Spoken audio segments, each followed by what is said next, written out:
Et c'est parti pour le Club Action. Le Club Action où nous avons le plaisir de recevoir Bernard Cadot, membre du conseil consultatif de V Patrimoine. Bonjour Bernard Cadot. Bonjour. On va évoquer avec vous l'investissement dans l'immobilier résidentiel. Alors la thématique de cette interview, c'est OPPCI, quelle place pour l'immobilier résidentiel. On va se concentrer non pas sur le véhicule, mais sur le sous-jacent, à savoir l'immobilier résidentiel. Et on en parle avec vous parce que vous êtes membre du conseil consultatif de V Patrimoine.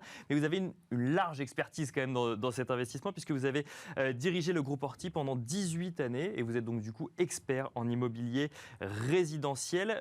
Aujourd'hui, là, Bernard Cadot, en octobre 2021, l'immobilier résidentiel est un sous-jacent qui attire toujours les investisseurs plus qu'avant. Quel est le bilan, quel est l'état des lieux qu'on peut en faire aujourd'hui ? Alors, je dirais que ça attire de nouveau. De nouveau, d'accord. De manière très prononcée. Il n'y a aucune ambiguïté là-dessus.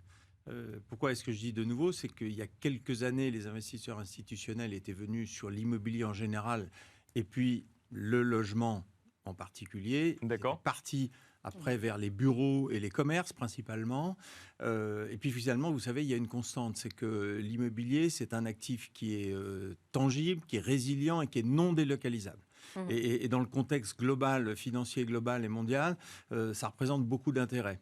Et donc maintenant, on assiste, et moi je m'en réjouis bien évidemment, on assiste à un retour, à une appétence très forte des investisseurs institutionnels privés vers le logement, parce que, et on va peut-être en parler justement, le paysage du logement en France est un paysage qui est malheureusement déséquilibré. Il n'y a pas suffisamment de logements, on n'en a pas construit assez.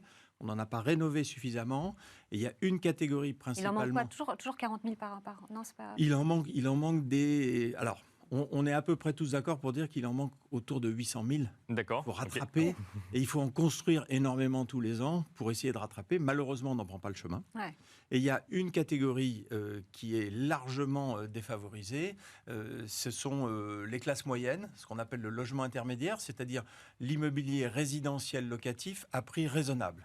Et c'est vraiment ça qui est l'objectif aujourd'hui, et notamment au travers de V Patrimoine, c'est de pouvoir ramener cette classe d'actifs au milieu d'un investissement massif, parce qu'il y a énormément de déficits à combler. Comment on fait concrètement ? Parce qu'on avait sur ce plateau, il y a quelques semaines, un représentant de la Fédération des promoteurs immobiliers qui disait les villes ne veulent pas qu'on construise. Donc de toute façon, on a beau dire tout ce qu'on veut, les villes ne veulent pas qu'on construise. Comment est-ce qu'en tant qu'investisseur, vous pouvez vous aider à favoriser du coup l'investissement dans ces logements-là ? Alors, on a des solutions pour ça, mais effectivement, c'est vrai. Et puis là, il y a une mauvaise conjonction, un mauvais alignement des planètes, parce qu'on était... en 2020, c'était le renouvellement des mandats des maires. Ouais, l'année qui précède, en général, les maires sont assez réticents à signer des permis. Ils veulent se faire avoir des administrés. Oui, on dit toujours, vous savez, l'adage maire bâtisseur, maire battu. Bon, donc, et pourtant, il faut bien des logements. Bien sûr. Alors, on veut bien qu'il existe des logements, mais loin de chez soi.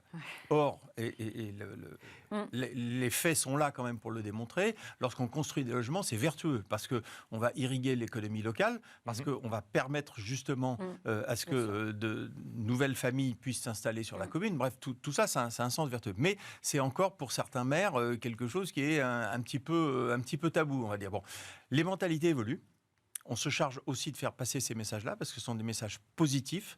On ne dit pas suffisamment que l'immobilier contribue à la bonne marche de l'économie en général, parce que ça crée des emplois, parce que ça irrigue tout ce tissu local. Bon, et il faudra bien, c'est vrai qu'on parle beaucoup d'investissement dans les entreprises, c'est la priorité de la relance et des plans de relance actuels, mais effectivement, il y a un secteur immobilier aussi. Oui, regardez, les sondages en ce moment, alors je ne vais pas commenter les sondages politiques sur qui va gagner ou pas gagner l'élection, c'est pas le sujet. Mais les préoccupations des Français aujourd'hui, ce qui vient en point numéro 1, c'est le pouvoir d'achat. Or, la première dépense contrainte des ménages, c'est la dépense de logement. Bien sûr, c'est que l'on soit locataire ou que l'on ait emprunté pour acheter, c'est la première dépense. Donc on est vraiment au cœur du problème. Et il y a un moyen de rééquilibrer un petit peu tout ça et de revenir à ce que j'évoquais à l'instant, c'est-à-dire des loyers raisonnables pour du logement résidentiel, eh bien c'est de rééquilibrer l'offre et la demande. Quand il n'y a pas suffisamment d'offres sur un marché et qu'il y a beaucoup de demandes, vous le savez comme moi, il y a une tension sur les prix. Bien sûr. Et c'est ce qu'il faut essayer d'enrayer progressivement. C'est une bonne nouvelle pour les investisseurs qu'il y a une tension sur les prix quand on est investisseur en véhicules, OPCI, SCPI, sur l'immobilier résidentiel ? C'est jamais une bonne nouvelle si c'est un phénomène de surchauffe. D'accord. Après, c'est une bonne nouvelle dans la mesure, et c'est ce que nous évoquions tout à l'heure, c'est que les investisseurs institutionnels comprennent que ce côté résilient, tangible, non délocalisable de l'immobilier de logement, principalement, fait qu'on peut servir des rendements qui sont des rendements tout à fait acceptables parce qu'il y a cette demande et surtout parce qu'on va mettre à disposition de ce public des logements qu'ils peuvent payer. D'accord. Il ne s'agit pas de jouer de la spéculation et de contraindre.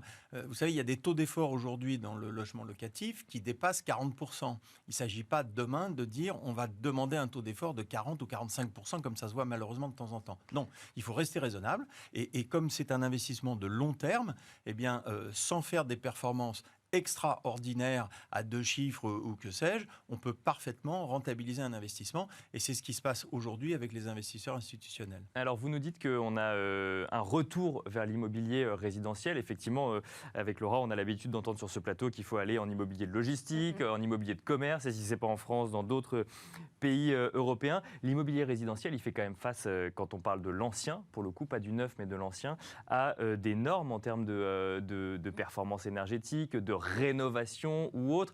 Les propriétaires, quand ils sont propriétaires physiques d'un appartement, commencent à trouver que ça va coûter cher et que ce n'est pas toujours très bien organisé. Quand on est investisseur et qu'on doit prendre en compte du coup ces nouvelles normes, est-ce que ça peut jouer sur le rendement aussi ?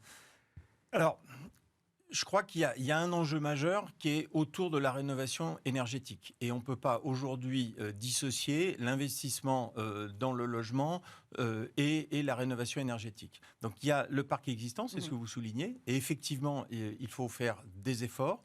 Il y a des normes qui sont parues, il y a des obligations qui vont peser sur le parc existant, avec notamment en 2023, 2025 et puis 2028 aussi des choses très précises. Bien sûr, on ne pourra plus louer les fameux DPE, on ne pourra plus louer.